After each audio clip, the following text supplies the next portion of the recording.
नमस्कार। आज हम कक्षा 6 की हिंदी से पार नज़र के पाठ का सार समझते हैं। इस कहानी के लेखक जयंत विष्णु नार्लिकर हैं।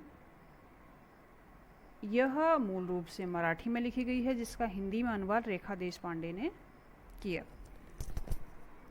यह कहानी विज्ञान पर आधारित एक काल्पनिक कहानी है, जिसमें एक छोटू नामक लड़का है जो मंगल ग्रह में सतह के अंदर कॉलोनियों में रहता है। मंगल ग्रह की जो ज़मीन है उसके अंदर रहता है। इस कहानी में उस स्थिति की कल्पना की गई है जब सूर्य अपना ताप और ऊर्जा देना बंद कर देता है तथा लोगों को सुरंग के अंदर यंत्रों के सहारे जीवन बिताना पड़ता है। छोटू के पापा जिस सुरंगनुमा रास्ते में जाकर काम किया करते थे, वहाँ आम लोगों को जाने की मनाही थी। केवल कुछ लोग ही वहाँ जा सकते थे। छुट्टी वाले दिन छोटू के पापा आराम कर रहे थे तो उसने पापा का सिक्योरिटी पास ले लिया और उसके सहारे अंदर चला गया।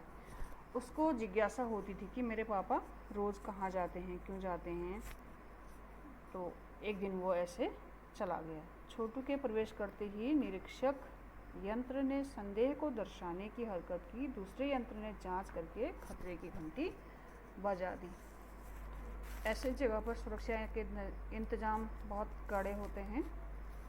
यह एक प्रयोगशाला थी, तो प्रयोगशाला में आम लोगों को जाने की इजाज़त नहीं होती है, लेकिन बच्चों को बहुत जिज्ञासा होती है। इस जिज्ञासा के वश वो चला जाता है और खतरे की घंटी बजने पर वो पकड़ा जाता है। अब पकड़ा जाता है तो उसको डांट पड़ती है। माँ तो बहुत गुस्सा होती है, लेकिन पापा उसको बचा लेते हैं और समझाते हैं। पापा की वजह से ही वो वहाँ से भी छूट गया था। बाद में पापा ने उसे समझाया कि वहाँ काम पर जाने के लिए विशेष स्पेस सूट पहनना पड़ता है, जिसमें ऑक्सीजन मिलती है, जिससे कि वो सांस ले सकते हैं। वहाँ ज़मीन के ऊपर चलने के लिए भी विशेष प्रशिक्षण दिया जाता है। छोटू के पापा आगे बताते हैं कि एक समय था जब हमारे पूर्वज ज़मीन पर रहा करते थे। धीरे धीरे वहाँ के वातावरण में सूर्य के कारण परिवर्तन आने लगा। उस परिवर्तन से प्राकृतिक संतुलन बिगड़ने लगा। जीव जंतु मरने लगे तथा हमारे पूर्वजों ने इस स्थिति का सामना करने के लिए अपने तकनीकी ज्ञान के आधार पर ज़मीन के नीचे घर बना लिए। इसीलिए उस तकनीकी यंत्रों के सहारे हम ज़मीन के नीचे जी रहे हैं।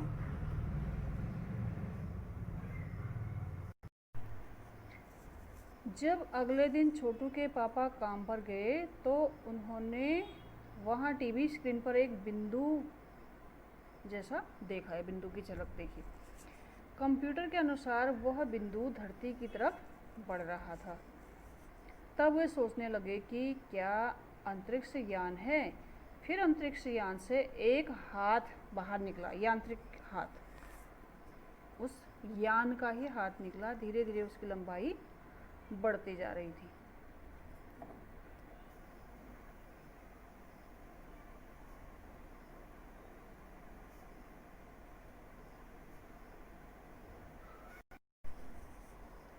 अब कॉलोनी में यह बात तेजी से फैली कि अब उनको अपनी सुरक्षा की चिंता थी कि यहाँ कौन आ गया, बाहर से कौन आ गया, दूसरे ग्रह से कौन आ गया, या क्या है नई चीज़ जिसको वे जानते नहीं है, जो उन्होंने देखा नहीं था।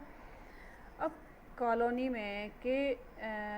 में इस चीज़ का बहुत हलचल हो गई, इस बात की चर्चा हो गई। कॉलोनी के प्रबंधक समिति के अध्यक्ष ने सभा बुलाकर बताया कि 2 अंतरिक्षयान हमारे मंगल ग्रह की ओर बढ़ते चले आ रहे हैं।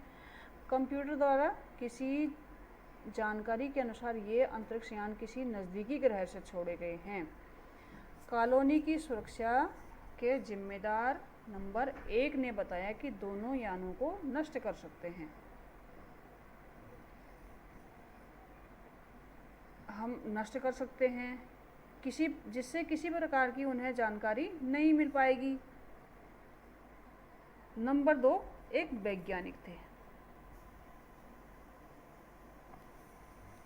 उन्होंने कहा कि हमें उन दोनों पर नज़र रखनी चाहिए। नज़र रखते हुए वहाँ ऐसा प्रबंध करना चाहिए जिससे इन यंत्रों को लगे कि इस ज़मीन पर कोई महत्वपूर्ण तथा लाभदायक चीज़ नहीं है, हम ऐसी हलचल अपनी ओर से नहीं दिखाना चाहते हैं, ऐसा वो कहना चाह रहे। सामाजिक व्यवस्था का काम देखने वाले नंबर 3 ने सूचना दी कि अंतरिक्ष क्रमांक 1 हमारी ज़मीन पर उतर चुका है। कंट्रोल रूम में छोटू के पापा ने उसे एक कंसोल दिखाया जिस पर कई बटन लगे हुए थे।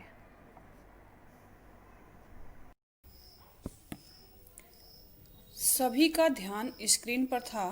तभी अंतरिक्ष यान से यांत्रिक हाथ बाहर निकलता है जिसकी लंबाई बढ़ती जाती है। वह जमीन से मिट्टी लेना चाहता था। सभी लोग उस यान की हरकत को देख रहे थे, जबकि छोटू का ध्यान कंसोल पर लगे बटनों पर था। फिर अचानक छोटू ने कंसोल पर लगे लाल बटन को दबा दिया। इससे अंतरिक्ष यान की हरकत रुक गई। यंत्र बेकार हो गया। पृथ्वी पर नासा ने घोषणा की कि मंगल ग्रह पर अंतरिक्ष यान वाइकिंग अपना निर्धारित कार्य कर रहा था।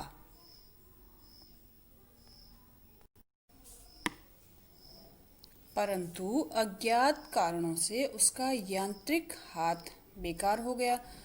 उस यांत्रिकी हाथ को ठीक करने का प्रयास किया जा रहा है।